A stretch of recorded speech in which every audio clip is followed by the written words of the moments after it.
আজকে IAS officer, IPS, বিভিন্ন doctor, engineer, office, বিভিন্ন ব্যাংক কর্মী সকলের ক্ষেত্রে কি কোনো এই রকম চাকরি রক্ষার পরীক্ষা দিতে হয় নাকি? শিক্ষাটাকে বেসরকারিকরণের দিকে নিয়ে যাওয়া হচ্ছে আসল কথা। শিক্ষাটাকে একেবারে ধ্বংস করে দেওয়া হচ্ছে। শিক্ষালয়ে শিক্ষক নেই, সাবজেক্ট অনুযায়ী শিক্ষক নেই, সেগুলো নিয়ে কিন্তু কোনো রায় নেই। আজকে আমরা শিক্ষানুরাগী ঐক্যমঞ্চের পক্ষ থেকে যে মিছিলের ডাক দিয়েছি, আমরা ধর্মতলার ওয়াই চ্যানেল পর্যন্ত যাব। আজকে রাজ্যপালের কাছে আমাদের ডেপুটেশন রয়েছে, নবান্নে ডেপুটেশন রয়েছে।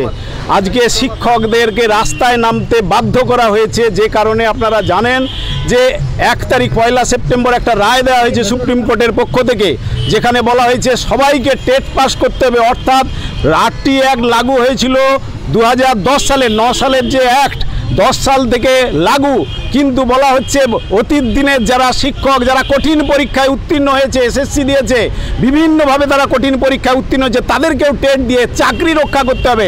আমরা তার তীব্র প্রতিবাদ জানাচ্ছি। এজন্যই জানাচ্ছি যে নিশ্চয়ই শিক্ষকদেরকে শিক্ষার সঙ্গে যুক্ত থাকতে হবে।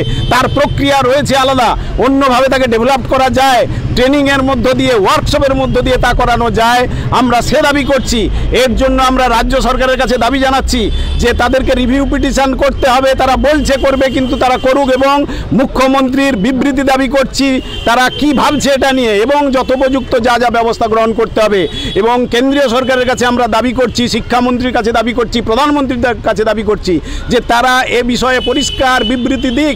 তারা কি ভাবছে? একটা পার্লামেন্টের উপরে কেউ নয়, ফলে পার্লামেন্টে সেখানে অর্ডিন্যান্স জারি করা হোক, সেই অর্ডিন্যান্সের ভিত্তিতে এই সমস্যার সমাধান একেবারে দ্রুত করা যায়। সুপ্রিম কোর্ট তারা বিভিন্ন রায়ের ভিত্তিতে, বিভিন্ন যে অ্যাক্ট রয়েছে তার ভিত্তিতে তারা রায় দিচ্ছেন, কিন্তু তাকে একমাত্র এটাকে কিন্তু সংশোধন করতে পারে পার্লামেন্ট। সে ব্যবস্থা তারা করুক। আমরা বলছি যে এই রকম যে একটা জায়গায় দাঁড় ঠেলে দেওয়া হলো শিক্ষকদের, শুধু শিক্ষকদের কেন, আজকে কি প্রতিটা ক্ষেত্রেই কি তাদেরকে পরীক্ষা দেওয়ার কথা বলা হয়? আজকে আইএএস অফিসার, আইপিএস, বিভিন্ন ডাক্তার, ইঞ্জিনিয়ার, অফিস, বিভিন্ন ব্যাংক কর্মী সকলের ক্ষেত্রে কি কোনো এই রকম চাকরি রক্ষার পরীক্ষা দিতে হয় নাকি? তাদেরকে বিভিন্ন ধরনের ট্রেনিং দিয়ে অভিজ্ঞতার যেটা দাম তাকে মূল্য দিতে হয়। একজন সার্জেন্ট যারা পাস করছে তাদেরকে কিন্তু সঙ্গে সঙ্গে আমরা তাদেরকে দক্ষ মনে করি না। অভিজ্ঞ যারা, তাদের কাছেই কিন্তু আমরা যাই। তাহলে অভিজ্ঞতার কোনো মূল্য নেই। এই যে ছেলে খেলা চলছে, শিক্ষাটাকে বেসরকারিকরণের দিকে নিয়ে যাওয়া হচ্ছে আসল কথা। শিক্ষাটাকে একেবারে ধ্বংস করে দেওয়া হচ্ছে। শিক্ষালয়ে শিক্ষক নেই। 8টি অ্যাক্টে যেটা বলা হয়েছে যে প্রতিটা বিদ্যালয়ে তার প্রতি পরিকাঠামো থাকবে, অত্যাধুনিক ব্যবস্থা থাকবে, সেসব ব্যবস্থা কিচ্ছু নেই।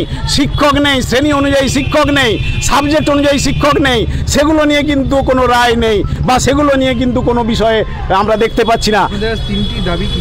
আর এর সাথে সাথে টেটের পাশাপাশি আমরা যে দাবিটা নিয়ে দীর্ঘদিন আন্দোলন করছি, যে মাদ্রাসা এবং স্কুল স্তরে সমস্ত কর্মরত এবং অবসরপ্রাপ্ত সবার জন্য ওয়েস্ট বেঙ্গল হেলথ স্কিম, যেটা লাগু করলে সরকারের আর্থিক কোনো ক্ষতি হবে না। আমরা পরিসংখ্যান দিয়ে দেখিয়েছি, তাদের পরিসংখ্যান দিয়ে, যে অর্থ বাড়তি তাদের লাগবে না, বরং যে মেডিকেল অ্যালাউন্সটা কেটে নেওয়া হবে সেই অর্থ দিয়েই কিন্তু তারা এই আমাদের এই যে পরিষেবা বা এই প্রকল্পটা তারা চালু করতে পারে।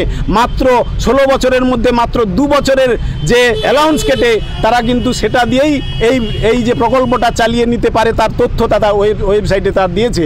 ফলে এটা রয়েছে। তার সাথে সাথে যে ডিএ বকেয়া সমস্ত ডিএ মেটাতে হবে, এবং 7ম পে কমিশন গঠন করতে হবে।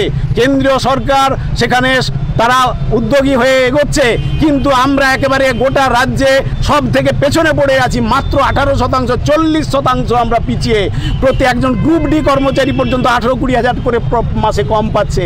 এখানে সাধারণভাবে সাধারণ যে কর্মী, শ্রমিক, তাদেরও ওই জন্য তাদেরও বেতন ভাতা কম। সামগ্রিকভাবেই কিন্তু আমরা এই লড়াইটা করছি। আজকে এই 3-4টি দাবি নিয়েই কিন্তু আমাদের বিক্ষোভ। হ্যাঁ, রাজভবন এবং নবান্নে আমাদের ডেপুটেশন রয়েছে।